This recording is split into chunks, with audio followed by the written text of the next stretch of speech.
pues, que he tenido yo en cosas de Biblia, pues se ha ido decantando un poco en algunas cosas que he escrito a propósito y que ahora se han decidido juntar en este volumen, que se llama Dios, defensor de los derechos humanos en la Biblia. Entonces, bueno, esta es la razón por la cual mi casi obsesiva pasión por la defensa de los derechos humanos tiene que ver mucho con el ambiente en el que he desarrollado mi ministerio en estos últimos años y, claro, también con esta crisis tan importante de derechos humanos por las que pasa actualmente nuestro país. La casa editorial, Ediciones San Pablo, yo mantenía cierta relación con Ediciones San Pablo porque la editorial tiene una revista de divulgación que se llama Vida Pastoral y en algunas ocasiones me pedían algunos artículos para la revista y después ya entrando en relación con los encargados editoriales, pues pensamos en la posibilidad de juntar en un solo volumen algunos ensayos bíblicos que tuvieran relación con los derechos humanos y entonces yo hice una recopilación de algunos artículos que han sido publicados aisladamente en diferentes revistas y algunos otros nuevos que no habían sido publicados y entonces fue que se decidió la publicación de este libro.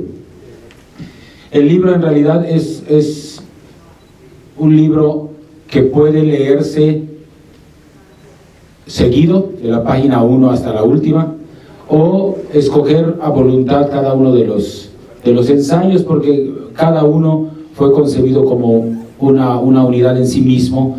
Han sido de todas maneras estos 12 ensayos reunidos en 3 grandes clasificaciones que pueden verse allá en el índice. Una primera colección de 3 artículos bajo el título que le da nombre al libro Dios, defensor de los derechos humanos en la Biblia.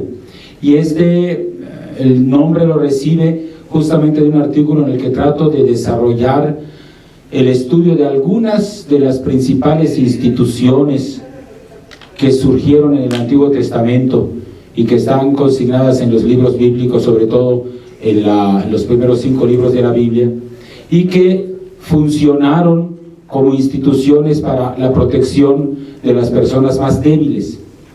Entonces, al estudiarlos, uno puede hacer, digamos, una cierta relación entre lo que intentaban esas experiencias antiguas con lo que hoy conocemos como cultura de los derechos humanos. El primer artículo se llama justamente así, el defensor de los indefensos, imagen bíblica de Dios como ombudsman, es decir, como defensor de los que no tienen ninguna defensa. Hago entonces este repaso por algunas instituciones, el año jubilar, el establecimiento de ciudades de asilo, la venganza de la sangre, es decir, algunos de los elementos que aparecen en los textos bíblicos y que pueden ser considerados como precursores de lo que hoy llamamos derechos humanos. Y en esta primera sección también abordo 2 temáticas específicas. Una sobre el asunto de la migración, que tiene tanta actualidad, ya no solamente como hasta hace algunos años por nuestros connacionales que se van a los Estados Unidos a trabajar, sino sobre todo a este drama que digamos que sin eufemismo alguno puede ser llamado el holocausto migrante de estos centroamericanos que en su deseo de llegar a la frontera norte pasan por nuestro país y sufren todo tipo de atrocidades. Entonces, yo abordo este asunto de la migración desde la perspectiva bíblica para invitar a los lectores a tener un nuevo tipo de actitud con las personas que vienen de fuera. Migración y también el asunto de la disidencia, el problema del pensamiento único. Es decir, esta especie de dogma actual, social, por la globalización, de que todos tenemos que pensar de la misma manera y que es solamente una manera políticamente correcta de ver y de hacer las cosas. Abordo los problemas justamente de la disidencia, de la heterodoxia dentro de la Biblia y particularmente en los textos del Nuevo Testamento. Después viene un segundo agrupamiento de ensayos que tiene como título Teología Bíblica de la Liberación, un título escogido un poco en en homenaje a Monseñor Samuel Ruiz García, que escribió un librito hace muchos años que se llamaba justamente así, Teología Bíblica de la Liberación, y que reúne algunos estudios bastante más específicos que los primeros, digamos, más detallados. Por ejemplo, para mencionar alguno, por ejemplo, está el asunto de la autosuficiencia, una respuesta paulina a la crisis económica actual.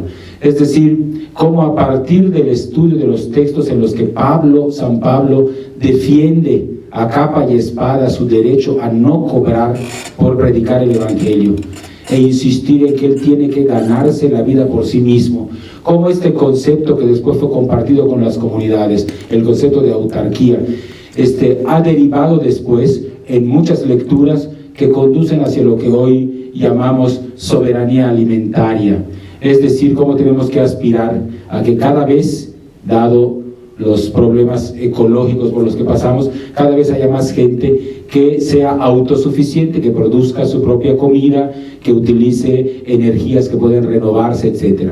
Es decir, así como este caso, los otros ensayos intentan conectar algunos de los temas de la Escritura con temáticas actuales de los derechos humanos. Otro, por ejemplo, se llama Viudas y Huérfanos, un recorrido simbólico. Es decir, asume todas las ocasiones en que la Biblia aparece esta combinación de sustantivos, viudas y huérfanos, para mostrar cómo se convierten en una especie de símbolo de las personas que no tienen amparo. De suerte que todos los textos en los que se leen recomendaciones para atender a las viudas y a los huérfanos, tanto en el Antiguo Testamento como en el Nuevo, en donde la Carta de Santiago se atreve a decir que la verdadera y única religión auténtica es visitar a los huérfanos y a las viudas, hacerse cargo de ellos. Es decir, cómo esta categoría de favorecer a los que están en desamparo forma, digamos, uno de los ejes del corazón mismo de nuestra experiencia religiosa. Bueno, en este segundo apartado, Teología Bíblica de la Liberación, se encuentran 6 de los ensayos. Y finalmente hay un último apartado, la Biblia ante la crisis, y que trata 3 aspectos de crisis: la crisis económica, la crisis ecológica y algunas de lo que llamamos crisis axiales en la Biblia, algunas circunstancias, una del Antiguo Testamento y otra del Nuevo Testamento, que pusieron a prueba, en el caso del Antiguo Testamento, la misma constitución del Estado de Israel, digamos del pueblo de Israel, el exilio en Babilonia, y en el Nuevo Testamento la crisis que significó la entrada de los no judíos a la iglesia, con todo lo que significó para la iglesia de tener que abrirse a nuevas culturas, para abogar, digamos así, por un pensamiento que asuma la diversidad y no se constituye en un pensamiento único. Este es un poco el marco de los 3 grandes apartados del libro. Yo, en alguna ocasión, un sacerdote de Yucatán que después terminó de leerlo y me dice: esto debería ser una obra de madurez, pero esto es una obra de vejez, me dice, porque encuentra algunos artículos que fueron escritos allá por el 2009, 2010 y que fueron reunidos aquí. En realidad la oportunidad de la edición es solamente tener en estos ejes temáticos algunas cosas que he estado yo aportando en la discusión del acompañamiento de los grupos y equipos pastorales que trabajan en el campo de los derechos humanos. Quisiera que este libro sirviera para que las personas que puedan leerlo tengan la oportunidad de mirar algunos de los textos bíblicos desde otro punto de vista, que se permitan un poco entrar en contacto con esta realidad de los derechos humanos y descubran en la cultura de los derechos humanos este esfuerzo que la humanidad está haciendo de replantear desde el nivel de las estructuras jurídicas en los países, de poner los fundamentos de un nuevo tipo de relación entre las personas, en donde podamos tener el respeto a la dignidad de cada una de ellas sin discriminaciones, sin exclusiones, sin marginaciones, como esto es en cierto sentido otro nombre, el nombre actual del Evangelio, y como hay una relación muy íntima entre la fe que profesamos y esta batalla que tenemos que dar con un mundo en el que, como dicen nuestros hermanos de Chiapas, en el que vamos todos y todas, un mundo de hermanos y de hermanas. Para eso fue escrito este libro y espero que les sirva mucho a los que puedan acercarse a él. Muchas gracias.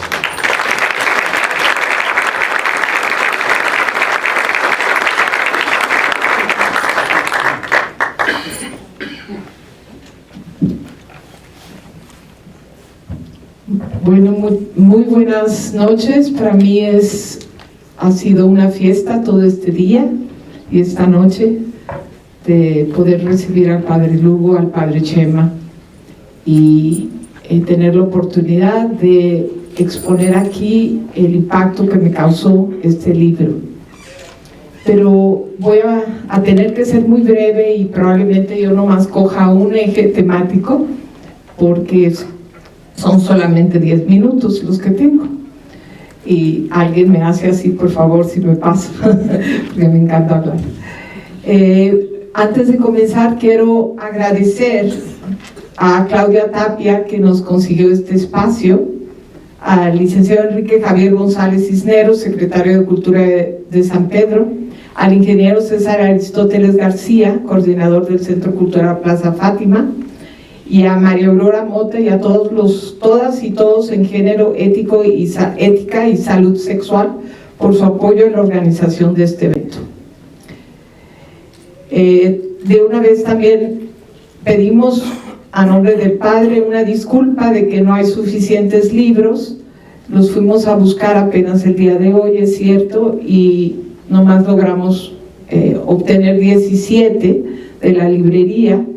Pero si alguno de ustedes está interesado en comprarlo, déjenos el escritorio que está al salir, sus datos y se los conseguimos con muchísimo gusto.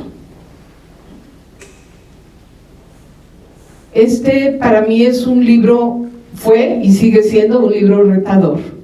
La verdad, le di una primera lectura, no le di una segunda lectura. En la segunda lectura le digo al Padre, pues tendría que tener un tiempo dedicado solamente al libro porque vienen muchísimas citas del Antiguo y del Nuevo Testamento.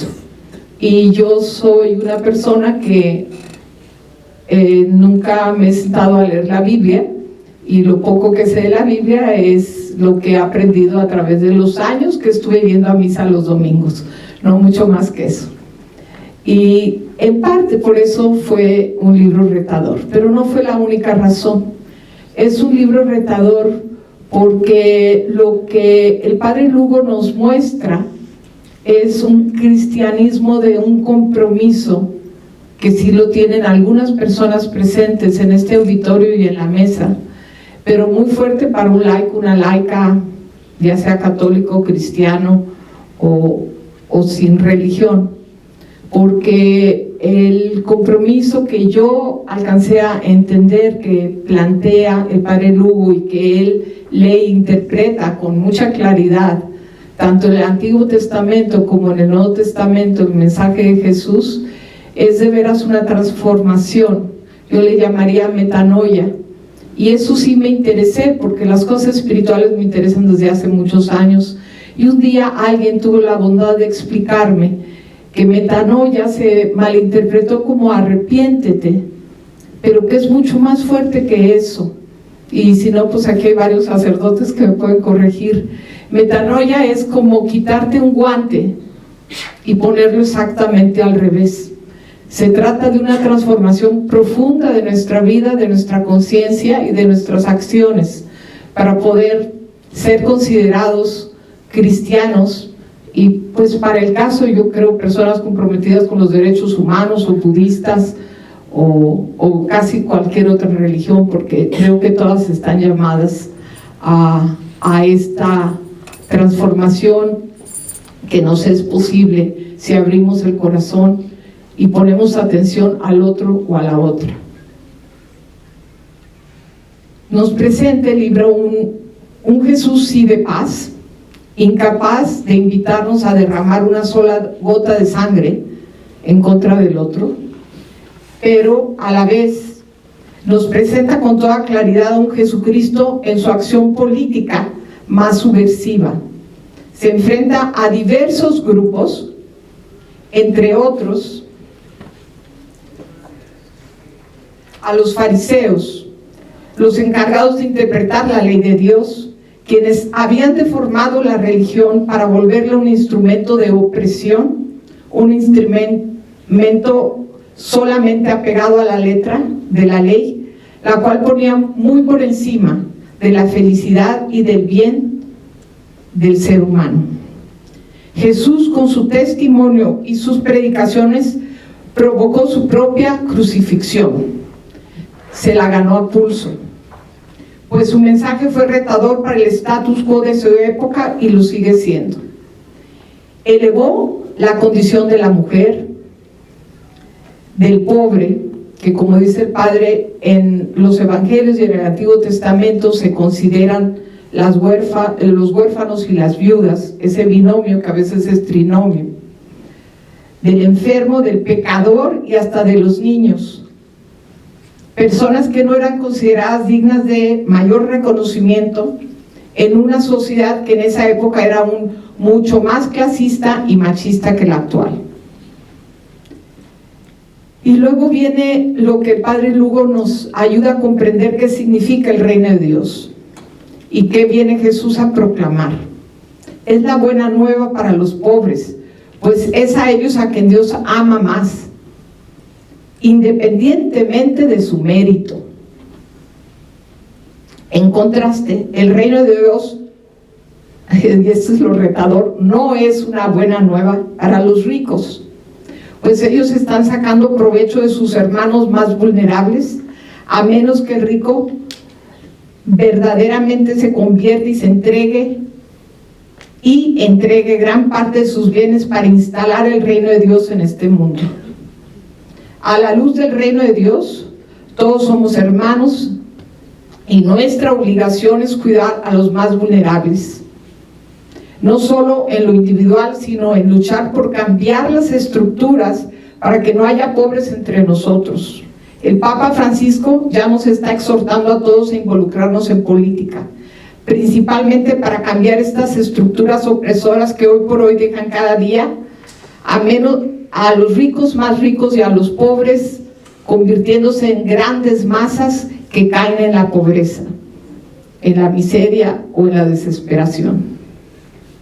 No es cierto, como yo lo he escuchado, ay Cristina, siempre ha habido pobres y siempre los habrá. Los hay porque nosotros, cada uno de los aquí sentados, lo hemos permitido en mayor o en mucho menor grado, porque a diferencia de nuestras familias, ellos no tienen oportunidades o porque se les pagan sueldos de miseria. Platicaba hoy al mediodía cómo en San Pedro Garza García tenemos estos edificios hermosísimos, altos, diseñados ya por los mejores arquitectos del mundo, y yo me pregunto, ¿cuánto ganan esas personas, los peones en las construcciones? ¿Pudiéramos vivir con esos sueldos de miseria de menos de 3,000 pesos, más lo carísimo de la transportación, más lo carísimo que es vivir en la ciudad de Monterrey? En los países donde no existe corrupción, y me refiero a los países nórdicos, no hay pobres. Acabo de estar en un retiro, en un ayuno largo, y tuve la oportunidad de platicar con un irlandés que vive en Noruega. Y me decía, pagamos altísimos los impuestos, hasta del 70%, pero los sueldos son buenos y estamos completamente protegidos. Le dije, ¿tú también? ¿Tú no naciste en Noruega? Dijo, sí, yo también, por ser residente, estoy protegido de todo. La escuela es desde preescolar hasta posgrado gratis, y no existe pobreza, no existe desigualdad, no existe violencia. En este trabajo se puede provocar incomodidad o escándalo por la clara preferencia de Jesús por los pobres, aunque sean pecadores. Las virtudes morales están en segundo plano cuando la realidad es en sí misma negadora de justicia y de la igualdad que el reino viene a proclamar. El reino de Dios viene a acabar con esta situación, aquí en la tierra, dentro de la historia y no fuera de ella. Jesús nos plantea la relativización de la ley. El ser humano está muy por encima de la ley. El economista de Nuevo León Benjamín Castro, lo podemos encontrar en YouTube, siguiendo una propuesta de traición judía y hasta católica, reclamada por Juan Pablo II y el Papa Francisco, está pidiendo que los bancos apliquen jubileo, que viene de esta tradición judía, donde el reparto de los buenos bienes de las personas exitosas se hacía cada 7 años, y si no, en forma muy fuerte cada 49, para que las desigualdades que se van dando en la producción y en la acumulación de riqueza se volvieran a emparejar. Este economista propone una quita del 50% por parte de los bancos a la enorme deuda heredada de Natividad González Parás y Rodrigo Medina. Nos explica Benjamín Castro que no se nos informa hasta dónde tienen todas las partes involucradas responsabilidad en las finanzas de nuestro Estado, que están hoy quebradas. No son únicamente los políticos y sus amigos dentro de esta mafia, son también los bancos. Ya han ganado bastante, es lo que se les dice, deberían de dar la quita en vez de estar despidiendo gente, porque están comprometidas todas las entradas de Nuevo León para irse directamente a los bancos por unos 30 años más. Y mi opinión es que Nuevo León ya ha sido suficientemente explotado por estos bancos, no tiene por qué pagar ni con servidumbres a la federación, porque pareciera que el nuevo gobernador tiene que estar hincado enfrente de Enrique Peña Nieto, ni con la ausencia de servicios urgentes y necesarios por la avaricia de estos bancos, tan dispuestos a prestar para las trácalas del gobierno. Raúl Lugo pugna en su libro por un cristianismo renovado, por una iglesia abierta e incluyente, por eso está aquí también este colectivo de diversidad sexual, de acuerdo a las necesidades del siglo XXI. No lo propone como una ocurrencia, sino lo fundamenta con la apertura que el cristianismo de los primeros tiempos tuvo para incorporar, como él ya dijo, incluso a los paganos. Plantea que la iglesia no es estática y ha estado en evolución a lo largo de toda su historia. No puede responder a las necesidades del siglo XXI con paradigmas del siglo XV. El ministerio de la iglesia debe de ser una vía doble de ida y de vuelta. Tan importante es la predicación como es latente escucha a los gemidos del pueblo, como dice la Biblia que lo hace Dios, especialmente a los lamentos y maltratos que sufren los más vulnerables. Hoy es urgente que la iglesia escuche los reclamos de los que se sienten excluidos, y aquí se refiere tanto a los carentes de las necesidades más elementales como a los necesitados de aceptación, incluso entre ellos los divorciados, las mujeres que han abortado y los homosexuales. Esto es mi reflexión, no lo dijo él así de claro. Mi reflexión incluye que hasta ahora en la iglesia ha sido fácil ser perdonado en confesión, incluso por actos de corrupción, homicidio o genocidio, pero por un aborto, y no sería por estar unido en un segundo matrimonio civil o por practicar la sexualidad, a menos que sean un heterosexual pleno. Unidad dentro de la diversidad. En forma hermosa este libro nos narra los hechos de Pentecostés y habla cómo, a pesar de que todo el mundo se puso a hablar en lenguas diferentes, se entendía. También hace referencia a la construcción de la Torre de Babel y cómo el hecho de que se dejen de entender es lo que desune. Finalmente creo que lo que debemos de hacer, aún con pensamientos diferentes, es guardar silencio, como lo hizo mucho hoy en la comida el Padre. Y me llamó mucho la atención que fuera tan paciente con todos los que queríamos hablar, y escuchar al otro y aprender del otro. Y para terminar, quiero decir que el Padre Lugo plantea esto, y lo cito: cuando pienso en todas las personas que han sido y se han sentido marginadas dentro de la iglesia, siento que el espíritu de Pentecostés todavía no es una realidad plena en la comunidad cristiana.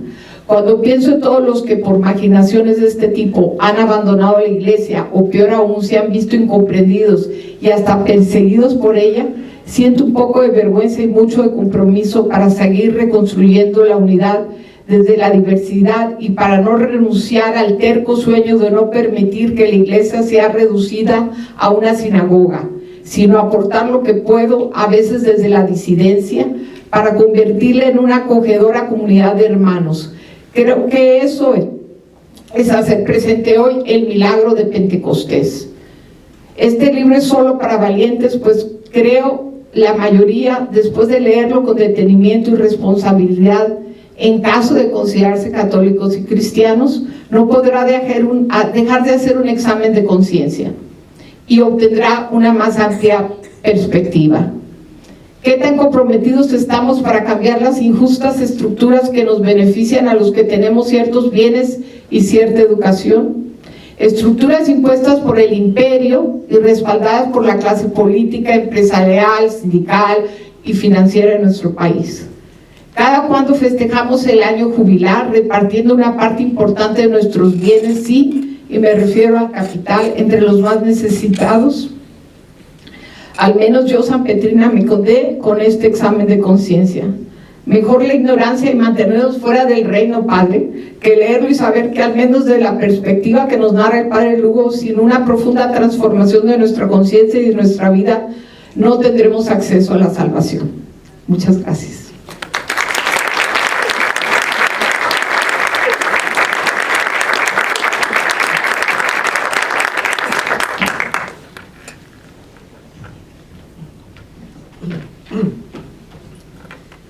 He leído con atención este libro, Dios defensor de los derechos humanos en la Biblia. He saboreado toda la sabiduría que está en sus páginas. Me he deleitado con cada uno de sus capítulos. He disfrutado sus profundas reflexiones varias veces.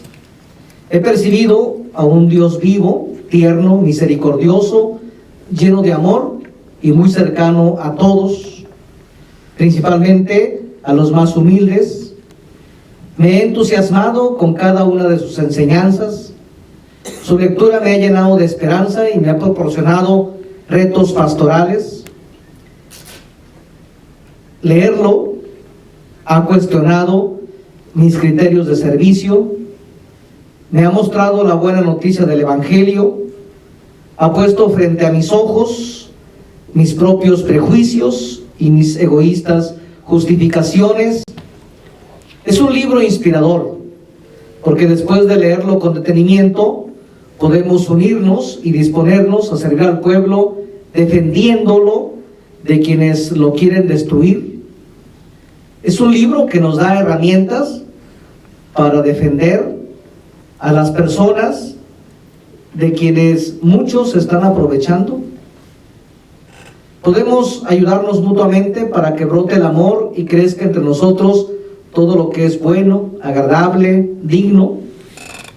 Podemos abrir nuestros labios para entonar himnos de justicia y cánticos de libertad. Es un libro inspirador. Puede movernos para que todos podamos ofrecerle a nuestro prójimo nuestras manos, nuestro tiempo y todo nuestro ser. Es decir, lo que somos, lo que tenemos, lo que vivimos, lo que soñamos. A pesar de que el tema está referido a la Biblia, es un tema actual, porque los derechos humanos son bienes para todos los hombres y mujeres de todos los tiempos. Tener sentimientos de compasión, ser misericordiosos, dolernos hasta las entrañas, expresarnos cariño, tener corazón, ayudarnos unos a otros, salir a los caminos para encontrarnos, socorrer al que vive en la miseria y perdonarnos cuando es necesario, son temas de hace mucho, de hace poco, de ayer, de hoy y de siempre.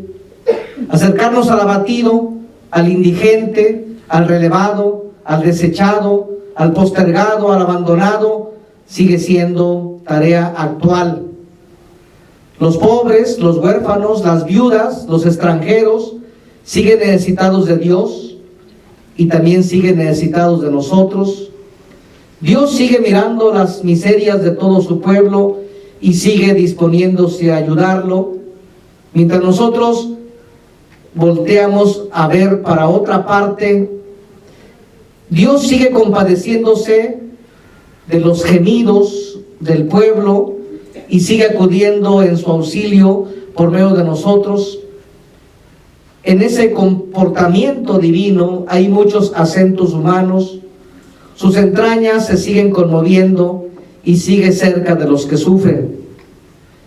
Podemos parecernos más a Él, pero para ello necesitamos preferir la misericordia a los sacrificios y el amor al juicio, porque ¿de qué le sirven a Él nuestros sacrificios si no hay más amor entre nosotros? Nos parecemos más a Él cuando consideramos la miseria ajena como propia y nos alegramos con los que están contentos, lloramos con los que tienen dolor y nos acercamos a los que están solos. Metanoia es un cambio profundo. Ya lo mencionaba el padre Lugo, lo mencionaba también Cristina, y precisamente eso es lo que necesitamos entre nosotros. Cambios profundos en todo este tema de los derechos humanos, porque la situación sigue siendo crítica. En Pasta de Conchos, Coahuila, los mineros extraen el carbón en condiciones precarias, sin la necesaria seguridad, con salarios muy bajos y arriesgando continuamente sus vidas. Los muertos siguen y difícilmente se abren averiguaciones por parte de las autoridades. El número de las familias despojadas de sus tierras aumenta y el carbón extraído del subsuelo llena los bolsillos de muchos, pero no de los pobres. La policía hostiga a los jóvenes que cuestionan, los asesina y los desaparece continuamente. En Chihuahua, los rarámuris sufren asesinatos de sus familiares que se niegan al reclutamiento forzado. Las autoridades se manejan con simulación constante y los campesinos luchan diariamente con gobernantes coludidos con los narcotraficantes. En Tamaulipas, muchos jóvenes son víctimas inocentes de los mismos marinos y militares. En Zacatecas, desapariciones forzadas, secuestrados, mucho dolor, torturas en las cárceles de Nuevo León. Empresas como Pemex que contaminan no solo un municipio, Cadereyta, sino todo Monterrey y su área metropolitana. Muchas víctimas de los marinos y soldados. Los familiares de las víctimas sufren continuas extorsiones de los mismos funcionarios y de diversas autoridades corruptas. En fin, desaparecidos, torturados, daños ambientales, injusticias, dolor, desesperanza. Realmente debemos iluminar esta realidad sombría, principalmente en Nuevo León, pero también en todo el país, ya que no podemos ocultar que las autoridades siguen sin reconocer que haya desaparecidos o que se violen los derechos humanos. Son muchos los funcionarios públicos que están extorsionando a los familiares de las víctimas. Corrupción, injusticia, impunidad son el mal pan de cada día. No hay registro oficial de los desaparecidos y las autoridades no tienen verdaderas estrategias para encontrarlos. Pero también hay esperanzas que nos consuelan. En Nuevo León hay grupos de familias buscando a sus familiares desaparecidos. Hay activistas, hay personas comprometidas haciendo cosas bonitas por los demás, defendiendo a las víctimas, acompañando a los que sufren, que siguen demandando por la verdad y la justicia. Seguimos pidiendo buenas investigaciones, que haya reparación de los daños, que se eviten los juicios anticipados antes de hacer las investigaciones. En medio de toda esta oscuridad tenemos una luz nueva de esperanza. Este pueblo sigue caminando. En este pueblo también están brotando continuamente semillas de libertad, de justicia. Cada vez hay más personas que se están involucrando en la defensa de los derechos humanos. Cada vez hay más personas que se comprometen para defender a su prójimo, para acompañarlo, para fortalecerlo. Hay también muchas semillas de esperanza. Y este libro del Padre Lugo aporta elementos muy interesantes para entender lo que está pasando y también, sobre todo, me parece a mí lo más interesante, para entender lo que ustedes y yo podemos hacer, cada uno desde su propia trinchera, desde donde está ubicado, desde donde está pidiendo, entender lo que cada uno puede hacer para formar una sociedad más fraterna, más pacífica. A la par del libro del Padre Lugo, estuve también leyendo la encíclica del Papa Francisco, Laudato Si, que también me parece muy interesante, muy complementaria. Termino haciéndoles una invitación.